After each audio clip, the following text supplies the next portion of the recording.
எப்பவும் எல்லாருக்கும் இருக்கிற மாதிரி தான் ஒரு பரபரப்பான காலை வேலைகள தான் உங்ககிட்ட நான் ஷேர் பண்ணியிருக்கிறேன்.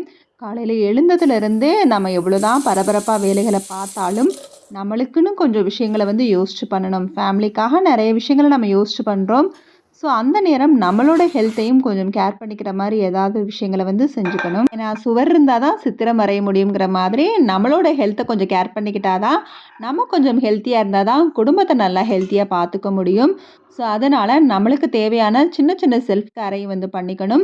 இப்ப அதுல முக்கியமான செல்ஃப் கேர்னா அதிகமா எல்லாருமே நெனைக்கிற விஷயம் டயட்ட வந்து ஃபாலோ பண்ணணும்னு நெனைப்போம். நம்மளுக்குன்னு செல்ஃப் கேர் வரப்ப கொஞ்சம் சோம்பேறி ஆயிருவோம். அப்படி இல்லன்னா அவங்களுக்காக செஞ்சு வச்ச சாப்பாடு தான் மீந்து போச்சுல அத சாப்பிட்டு சமாளிச்சுக்குவோம் அப்படிங்கிற மாதிரிலாம் ஃபீல் பண்ண ஆரம்பிச்சுருவோம். அந்த மாரிலாம் தவிர்த்து அளவா வந்து யார் யாருக்கு எந்தெந்த மாரி செய்யணுங்கிறத வந்து திங்க் பண்ணி அளவோடு செஞ்சுட்டோம்னா அது மீந்து விழுகாது. அந்த ஃபுட் வேஸ்ட் ஆயிருச்சு அப்படிங்கிற தாட்டும் நம்மளுக்கு இருக்காது. நம்மள செல்ஃப் கேர் பண்றப்ப சோம்பேறி படவே கூடாது.